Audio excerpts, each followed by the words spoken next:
Omissione dolosa di cautele contro gli infortuni sul lavoro. Con questa motivazione CGIL, CSA e UIL hanno presentato un esposto in procura contro il comune per aver gestito male, dicono, il fronte scolastico durante l'emergenza dell'acqua alta.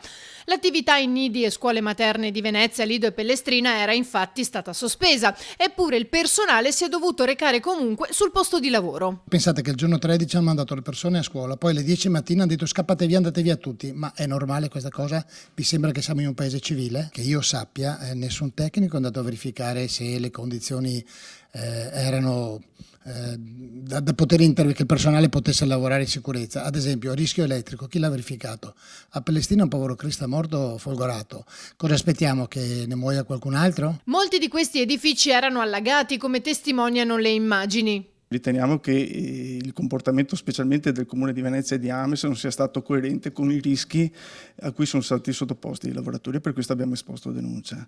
Crediamo che una volta per tutte il Comune di Venezia e Ames devono rendersi conto che il fenomeno dell'acqua alta a Venezia può essere eccezionale, ma può essere anche un'attività, ahimè, è anche un fenomeno che capita tutti gli anni, per cui queste cose qua non possono essere lasciate alla gestione estemporanea e soprattutto mettono a rischio lavoratori e lavoratrici di questi servizi. Eppure il comune in quei giorni raccomandava di uscire e muoversi in laguna solo se strettamente necessario. Noi abbiamo sollecitato le cose in modo chiaro e abbiamo chiesto responsabilità. Purtroppo nessuno non solo non ha risposto, ma anche ci ha fatto intendere che ritenevano sostanzialmente coerenti e giuste le scelte che venivano attuate. Per questo siamo stati costretti a fare questa scelta. E così il personale è rimasto all'interno senza poter far nulla.